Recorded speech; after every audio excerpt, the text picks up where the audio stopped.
नमस्कार दोस्तों, आप सभी का मेरे यूट्यूब चैनल में स्वागत है। आज मैं आप सभी के सामने क्लास 8 का chapter 7 conservation of plant and animal start कर रहा हूं। वीडियो में आगे बढ़ने से पहले अगर आप मेरे चैनल पर नए हैं तो इसे सब्सक्राइब कर दीजिए। तो चलिए वीडियो को स्टार्ट करते हैं।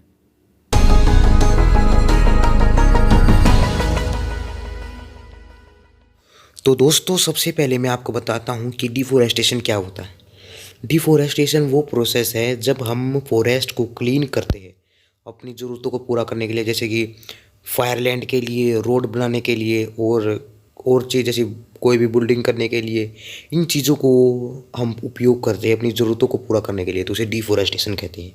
तो इसकी आप डेफिनेशन लिखेंगे, deforestation is the process of cleaning forest.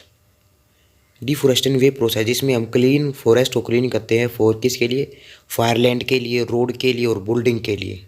तो इसे हम डिफोरेस्टेशन कहते हैं। तो अब इसके बाद देखिए, ये डिफोरेस्टेशन का मीनिंग क्या है मैं आपको बताता हूँ कि जब डी इसका मीन्स है डिक्रीज होना, फॉरेस्ट का, तो इसे डिफोरेस्टेशन कहते हैं। फॉरेस्ट, ट्रीज, इन सब के अमाउंट डिक्रीज होना, तो इसे डिफोरेस्टेशन कहते हैं। तो अब मैं आपको बताता हूँ कि केसेस ऑफ डिफोरेस्टेशन करने के हमारे केसेस क्या है।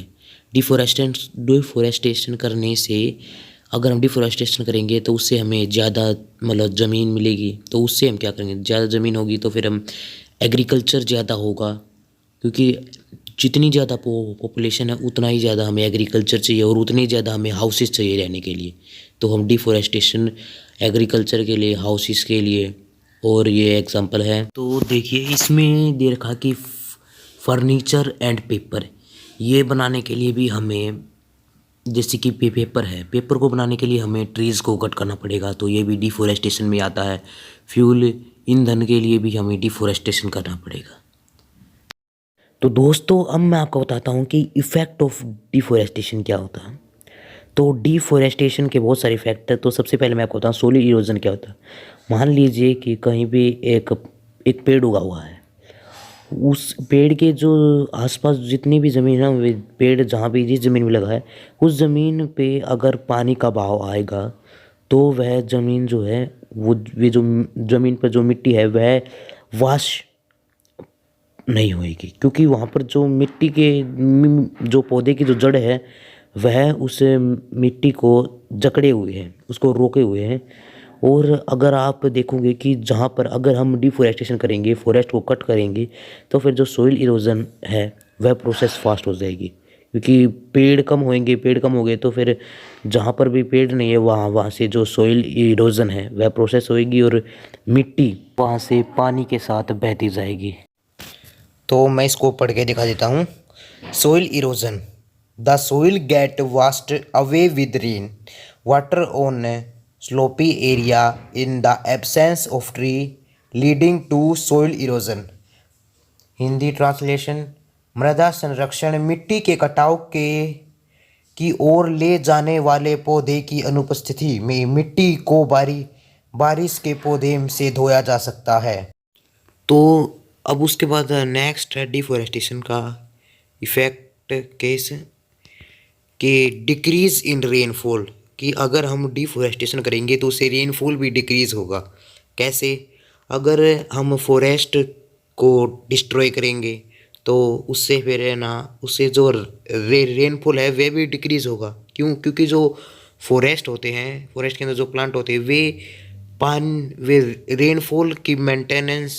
रेनफॉल को मेंटेन करते हैं और हाईली ह्यूमिडिटी इन एटमॉस्फेयर, और एटमॉस्फेयर में ह्यूमिडिटी टेम्परेचर करते हैं जिससे अच्छी रेनफॉल और ज़्यादा रेनफॉल हो। इसलिए अगर हम डिफोरेस्टेशन करेंगे तो उससे कम बारिश भी होगी। और इसके बाद नेक्स्ट है डिफोरेस्टेशन का इफ़ेक्ट।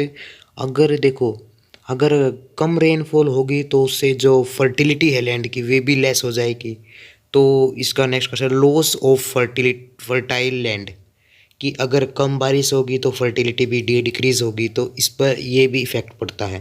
तो आप क्या लिखेंगे, loss of fertile land Less rainfall result into the loss of fertile land owing to less nature vegetation growth. Effect on climate. अब हम डिफोरेस्टेशन करेंगे तो उससे क्लाइमेट पर क्या प्रभाव पड़ेगा। अब हम डिफोरेस्टेशन करेंगे तो उससे प्लांट कम होएंगे। जब प्लांट क्या हेल्प करते हैं, प्लांट क्लाइमेट में जो एटमॉस्फेयर में जो एयर है उनकी जो ग्रोथ है, मतलब एयर को मेंटेन करते हैं। अगर एयर की मेंटेनेंस नहीं होगी तो क्लाइमेट की मेंटेनेंस नहीं होगी, क्लाइमेट चेंज होगा तो उससे ड्राउट या फ्लड इस तरह के केस बने रहते हैं। तो इफ़ेक्ट ऑफ क्लाइमेट, तो ये इफ़ेक्ट है क्लाइमेट के, तो इसको मैं रीड कर देता हूँ। Effect on climate deforestation include region and global climate change. Climate has become warmer due to lack of humidity in deforestation region and also pattern of rainfall has changed. Drought have become common. तो अगर अब मैं आपके सामने बताता हूँ कि कंसिक्वेंसी of deforestation. अगर हम डिफोरेस्टेशन करेंगे तो उसके परिणाम क्या होंगे। तो उसमें जैसे कि अगर हम डिफोरेस्टेशन करेंगे तो उसमें एटमॉस्फेयर चेंज होगा, प्लांट क्योंकि मेंटेनेंस करते तो प्लांट कम हो गए तो टेम्परेचर इंक्रीज़ होगा और उससे ग्लोबल वार्मिंग होगी और पोल्यूशन भी होगा। अगर हम जैसे कि प्लांट कम हो जाएंगे और जो फैक्ट्रीज़ हैं और जैसे कि शहर है, सिटीज़ है, वे ज़्यादा हो जाएगी तो उससे पोल्यूशन भी होगा, क्योंकि जो प्लांट्स होते हैं वे एटमॉस्फेयर की मेंटेनेंस करते हैं, वहीं कम हो जाएंगे तो एटमॉस्फेयर पर बहुत बड़ा प्रभाव होगा, इससे पोल्यूशन भी होगा।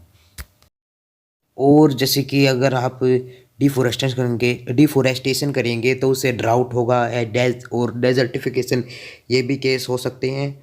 अगर आप जैसे कि क्लाइमेट चेंज होगा तो फिर ड्राउट तो होगा ही, डेजर्टिफिकेशन, ये क्लाइमेट चेंज के कारण ये 2 केस हो सकते हैं।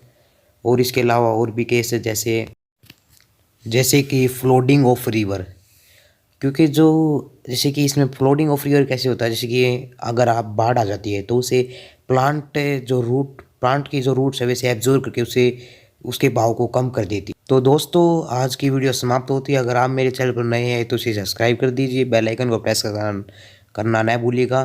तो आज की वीडियो समाप्त होती है। वीडियो अच्छी लगे तो लाइक भी करना। धन्यवाद।